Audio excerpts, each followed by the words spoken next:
Bienvenidos a El Rincón del Terror, un lugar donde tus peores pesadillas cobran vida, y lo desconocido se convierte en tu compañero. Aquí exploramos las historias más aterradoras, los misterios más oscuros y los secretos que jamás deberías haber descubierto.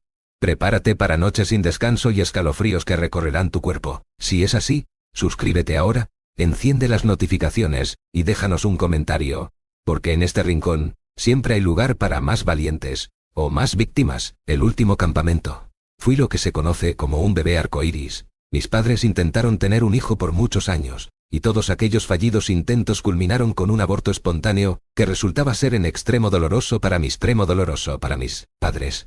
Así que, cuando mi embarazo consiguió pasar el periodo de tiempo de todos los embarazos que mis padres habían tenido, ambos estaban muy emocionados. Mi mamá siempre solía decirme que desde el primer momento supo que yo sí lograría nacer, aunque a decir verdad, supongo que era más por sus deseos de tener un bebé que por otra cosa. Mi infancia no fue como la de otros niños.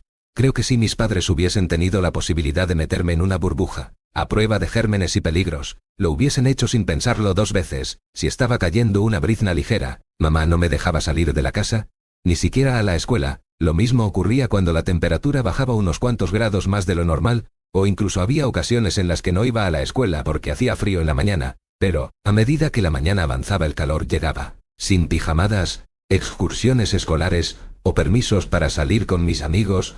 Sobra decir que aquella sobreprotección me hizo un bicho raro en la escuela, y por ende, no tenía muchos amigos, y esto sucedió así hasta que terminé la secundaria, y no por deseos de ellos, sino por los míos. Estaba totalmente harto de aquella vida. Me sentía demasiado adulto como para seguir viviendo de esa manera, por lo cual decidí que al llegar a la preparatoria, yo sería una persona completamente diferente. Y aunque me costó un poco de trabajo al inicio, creo que lo logré, pues por primera vez en mi vida estaba logrando hacer amigos. No voy a mentir, tal vez me terminé excediendo un poco. Me escapaba de mi casa para ir a fiestas, fumaba y bebía. Todo esto sin que obvio se enterasen mis padres. Traté de mantener un excelente promedio y fingir rectitud para que ninguno de ellos dos sospechara ni siquiera un poco de lo que yo estaba haciendo a sus espaldas. Todo parecía ir de maravilla. Mis amigos pensaban que yo era una persona muy cool, por poder salir todas las noches y quedarme hasta el final de todas las fiestas, y mis padres seguían creyendo que yo era su perfecto y tierno hijo arcoíris, que era cuadro de honor en la escuela, y yo creía que todo se podría quedar tan perfecto como siempre digo. Podía librarme de los viajes escolares a los que mis papás no me dejaban ir, diciendo que se me hacían muy tontos, fingiendo estar muy por encima de eso, y me atrevería a decir que eso me daba muchos puntos de genialidad. Sin embargo, aquella excusa perdió totalmente su validez, cuando mis amigos me dijeron que ya habían conseguido todo para el campamento, al que siempre iban durante las vacaciones de verano. El año pasado había logrado zafarme, con la excusa de que odiaba dormir en una tienda de campaña. Y si un día conseguían una casa rodante, que era como yo prefería acampar, me avisaran. La verdad, en ese momento me creí como la persona más inteligente de este mundo, pues no creí que ellos pudieran conseguir algo como eso, pero no contaba con que ellos en serio querían que yo fuera. Y que el primo de uno de mis amigos tenía una casa rodante, que estaba dispuesto a rentar por un módico precio a varios adolescentes. No sabía qué hacer. Mis padres jamás me dejarían ir a un campamento como ese, pues por lo que me habían contado, había alcohol, cigarrillos y sustancias ilícitas. Ese campamento duraba todo el fin de semana empezando el viernes por la tarde. No podía seguir poniendo excusas, sin que la reputación que consideraba tener descendiera en serio. La verdad, pensé de todo, desde falsificar un permiso para una excursión obligatoria, hasta fingir mi propio secuestro un par de días, pero todo aquello tenía demasiadas fallas para que mis padres helicópteros lo descubrieran casi enseguida, por lo que después de pensar y pensar, decidí que mi mejor plan era decirles la verdad a medias. Solo les diría que quería ir a un pequeño e inocente campamento que organizaban mis amigos que también estaban en el cuadro de del honor. Desde luego, sin decir la ubicación real. En caso de que no funcionara yo me escaparía, y ellos no podrían arruinarlo yendo por mí o llamando a la policía. Y cuando ambos se negaron rotundamente, saqué la carta del buen hijo, el cual se portaba increíble y sacaba buenas notas, al cual nunca se le ocurriría escaparse, y por eso les estaba pidiendo permiso. Ya sabes la clásica, nunca me dejan hacer nada. Después de aquel discurso, Mi madre se siguió negando. Pero mi papá lo comprendió un poco, cambiando del bando de mí al mío. Dijo que yo había mostrado un comportamiento intachable todos esos años, y tal vez deberían otorgarme el beneficio de la duda. Además, tenía 17 años, y ya era hora de que me dejaran hacer unas cuantas cosas por mi cuenta. Después de un largo debate de pros y contras de parte de mi padre y madre, mamá por fin accedió, con ciertas condiciones. La primera era siempre responderle absolutamente todos los mensajes, y también debía tener mi ubicación en tiempo real todo el tiempo, desde el viernes que saliera de la casa. Además de eso, debía jurarle que no bebería una sola gota de alcohol. Yo accedí sin poner ninguna objeción. De todas formas, sabía que yo podía ser una persona totalmente diferente cuando me alejara de ellos. Al llegar el día, yo estaba más emocionado que cualquier otro cuando llegamos al lugar. Le había tenido que dar la ubicación real a mi mamá, con la mentira de que, al final, mis amigos habían decidido que este nuevo lugar era mucho más seguro y había guardias. Eso era todo lo contrario a lo que era la realidad, pues nos íbamos a meter muy profundo en el bosque para así no tener ningún tipo de supervisión adulta. Al llegar ahí, supe el por qué insistían tanto que fuera ese campamento cada año. El sitio era una completa locura. La verdad, yo creía que seríamos a lo mucho unas 10 o 15 personas máximo. Pero lo que encontré al llegar no fue nada más que un montón de tiendas de campaña alrededor de una gran casa rodante de mis amigos. Sin mentir, creo que debía de haber al menos unos 50 chicos y chicas en ese lugar. Eran de diferentes edades y de escuelas diferentes a las nuestras. Eso me pareció bastante genial en su momento, aunque no conociera a la mayoría de personas que estaban ahí, por lo que me instalé y comencé a divertirme junto con mis amigos. Considero que lo extraño, al menos para mí, comenzó a pasar por la tarde del sábado. Varios chicos querían ir a nadar al lago, y yo decidí ir con ellos. Sin embargo, para cuando ellos me invitaron, ya iban de salida, por lo cual les dije que solo tenía que tomar mi traje de baño, y los alcanzaría ya. La casa rodante estaba cerrada, pues únicamente podíamos entrar mis amigos y yo, así que tomé las llaves y la abrí. Mis amigos se habían ido al lago, por lo que estaba vacía. Me apresuré a tomar mi maleta para sacar mi traje de baño. Estaba muy inmerso en mis pensamientos, cuando de repente mi teléfono sonó. Era mi madre. Le contesté el mensaje rápido, y me dispuse a salir de ahí, cuando de repente lo vi. Un chico, 1 año o 2 más grande que yo aproximadamente, solo estaba ahí de pie. Era un poco extraño. Sus ojos estaban muy abiertos, y me miraba fijamente. Su ropa tenía mucha tierra al igual que su cabello, y al igual que su cabello, faltaba uno de sus zapatos. Al principio creí que había estado jugando muy brusco con alguien, y ahora quería preguntarme si podía darse una ducha en la casa rodante. La verdad, no estaba seguro si yo estaba autorizado a algo como eso, pues la casa rodante no era mía. Sin embargo, después de pensar en todo esto, me di cuenta de que ese chico solamente me miraba, pero no había dicho palabra alguna, por lo que, sin pensarlo mucho, le pregunté si es que necesitaba algo. Él me sonrió ligeramente, y me sonrió ligeramente. Dijo que no, que solo había visto abierto, y creyó que podía cerrarla para que nadie se metiera, pues creía que todos sus dueños se habían ido al lago. Eso se me hizo algo extraño.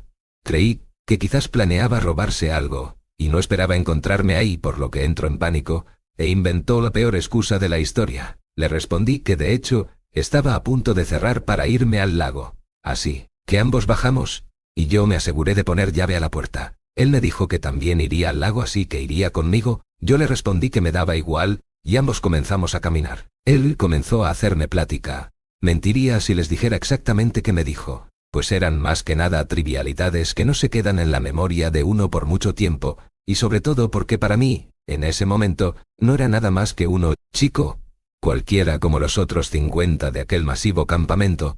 Lo único que recuerdo es que me dijo que él era el que había iniciado con el campamento anual, y que le agradaba cuánto había crecido con los años. Creo que en algún punto le pregunté su nombre, pero él solo ignoró la pregunta y cambió de tema. Algo que era muy extraño, al menos para mí, era que aquel chico no caminaba a la par mío. Él caminaba detrás de mí, y no es que yo caminara muy rápido, o que mi intención fuera dejarlo atrás. De hecho, cuando recién empezamos a caminar, yo disminuí mi velocidad para que él caminara a mi lado.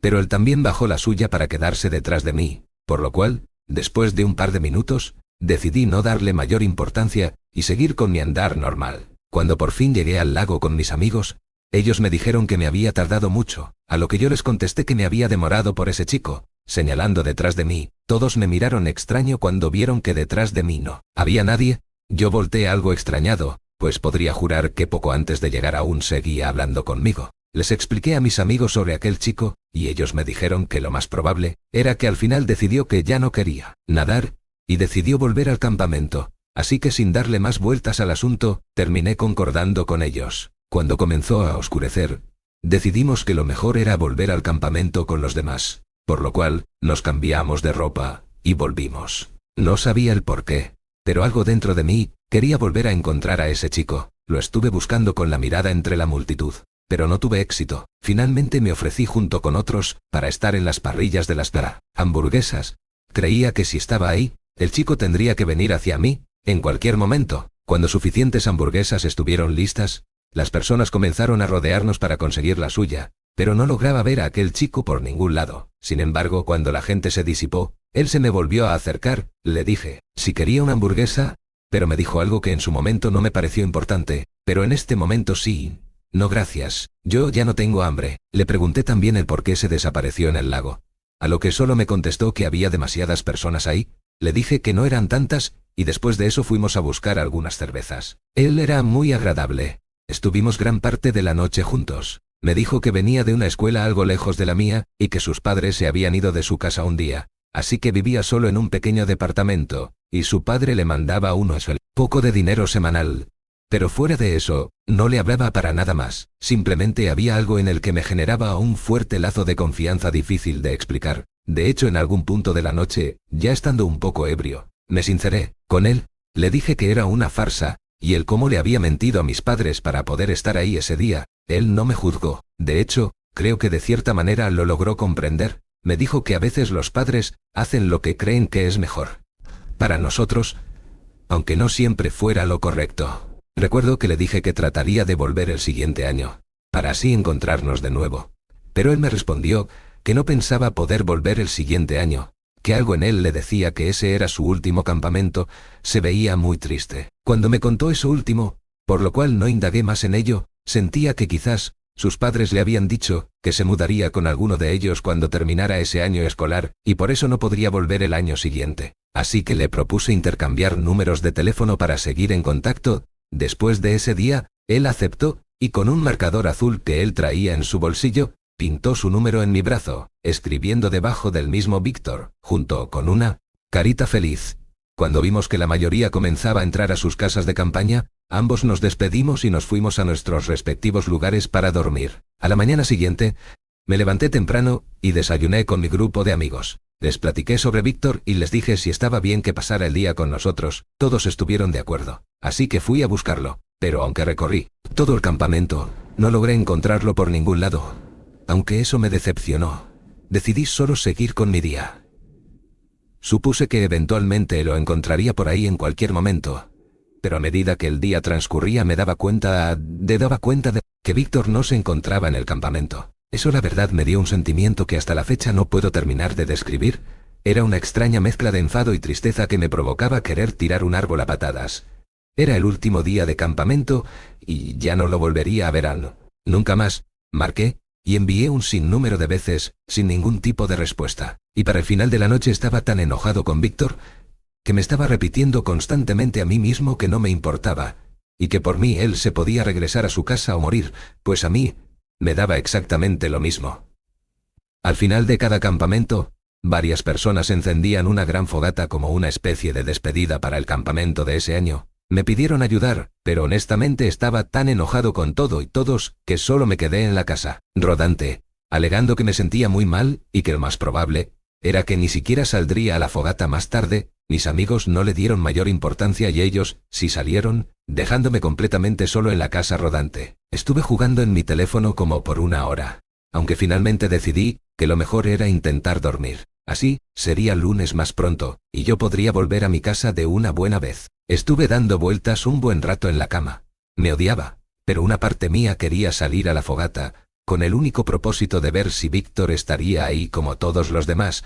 Así que un poco más enojado que emocionado, me levanté, me puse la misma sudadera de la noche anterior y salí con los demás. Al principio fingí no estarlo buscando, pero finalmente me olvidé de eso y comencé a inspeccionar mi alrededor sin disimulo. Pero era la misma historia. Víctor no estaba por ningún lado. Aún así, decidí que si ya estaba afuera de todos modos, pues vería la famosa fogata como todos. cuando de repente, algo llamó mi atención, algo que por estar buscando a aquel chico momentos atrás, había ignorado por completo, aunque estuviera ahí desde que llegué. En el piso, clavada en la tierra, estaba una foto de Víctor. No era muy grande, pero tendrías que ser ciego o jamás haberte cruzado con Víctor para no darte cuenta de que era él. Eso se me hizo un poco extraño. Una de mis amigas el por qué estaba esa foto ahí, y ella me respondió de manera muy vaga, que ese chico era el que había tenido la idea de ese campamento, y al parecer había tenido un accidente en una construcción hace un par de meses atrás, y había fallecido. La verdad, creí que ella y tal vez todos ahí me estaban tomando el pelo. Yo era el nuevo ahí y quizás esa era una especie de novatada enfermiza. Le pregunté sin nombre, y ella me dijo que la verdad no estaba del todo segura. Decidí fingir, que no me impactó. Eso para que la broma fallara, y que vieran que yo no lo iba a creer. Sin embargo, a medida que pasaba la noche, veía que a nadie le importaba si yo lo había creído o no. De hecho, nadie se dirigía directamente a mí para tratar de hacérmelo pensar. E incluso vi a una de sus mejores amigas llorando, mientras le decía a su grupo de amigos que le hubiese gustado que Víctor estuviese ahí. Mis nervios e incredulidad estaban a flor de piel. Y finalmente me terminé armando de valor, y le fui a decir que Víctor no estaba muerto, que yo lo había visto, y a no ser que tuviera un hermano gemelo, él y yo habíamos estado hablando. Desde que llegué ahí, ellos me miraron extrañados y algo en sus miradas me dijo que no era una broma. Yo les conté sobre él y de algunas cosas que habíamos hablado y aunque al principio ellos eran los que pensaban que yo era el que les estaba jugando una broma, a medida que yo les contaba algunas cosas que yo no podría saber si él mismo Víctor no me lo hubiese contado, comenzaron a creerme. Finalmente me subí la manga de mi suéter para dejar ver el número que él me había escrito. Ellos estaban muy sorprendidos. Esa era la letra de su difunto amigo Víctor. Recuerdo que más de uno lloró por mi historia. Algunos más estaban felices de que Víctor hubiese estado presente ese año. En cuanto a mí, no supe qué opinar al respecto. Jamás volví a ver a Víctor, ni siquiera porque volví al campamento el año siguiente, y los que siguieron después de ese, nunca supe por qué de todos los que estaban ahí, él me escogió para pasar su último campamento conmigo. Se lo agradezco,